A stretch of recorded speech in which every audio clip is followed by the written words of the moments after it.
I am guilty of this, and sorry, but I'm not sorry.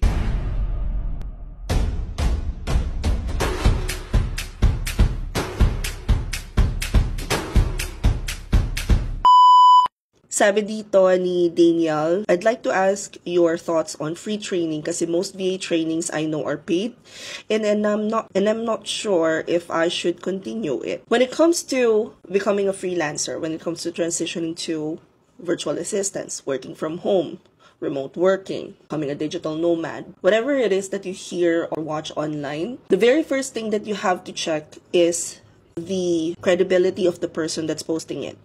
Whether it's a free training, it's a paid training.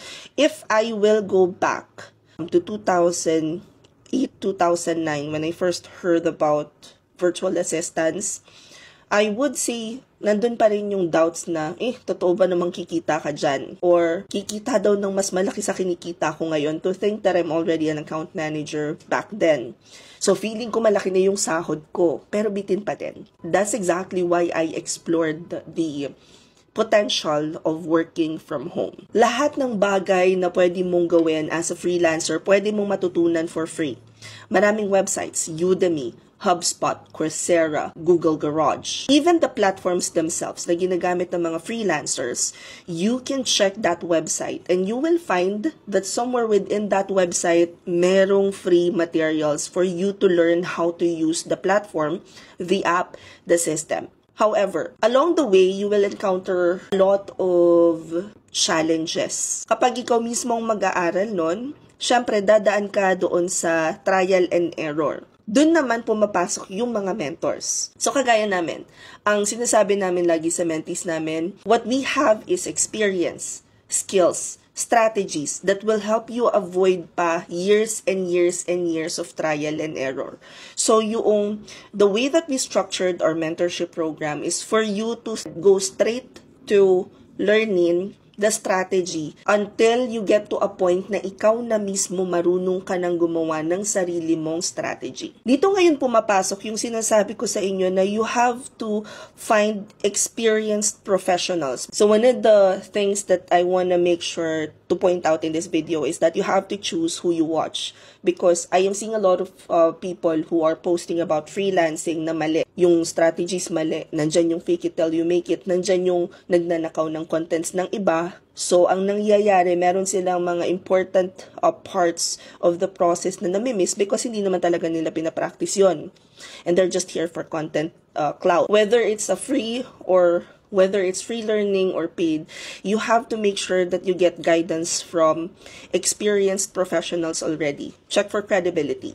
You want to make sure that this person really knows what they're talking about. And you want to make sure that you find someone who already have the results that you are looking for. So when it comes to the paid programs, ang kagandahan lang nun is you actually get access to experienced freelancers who can provide and share their insights about whatever topic they're going to teach you. And they can also provide personalized advice that can help avoid common mistakes ng mga newbies, which results to your journey being fast-tracked versus yung pagdaanan mo pa yung pinagdaanan ng iba. A lot of the programs that I see are more structured learning na. So, ibig sabihin, when we talk about project management, it's more specific to, let's say, for example, project management for operations or project management for social media marketing and management, client acquisition, negotiation, even time management. Now, if self-paced learning ka, whether it's free or paid, isa sa mga challenges doon will be how would you be able to ask questions real time regarding a topic.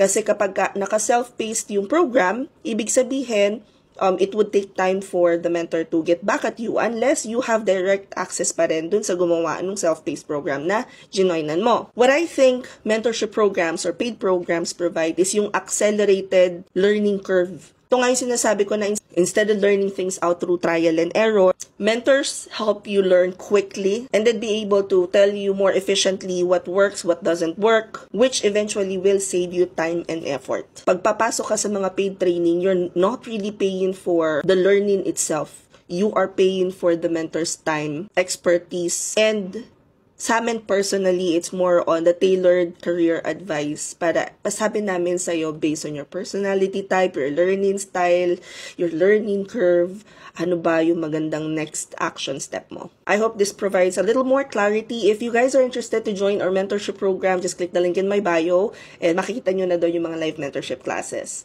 Hope this helps. Comment any questions you guys have about working from home, follow from or work from home chismis. Bye!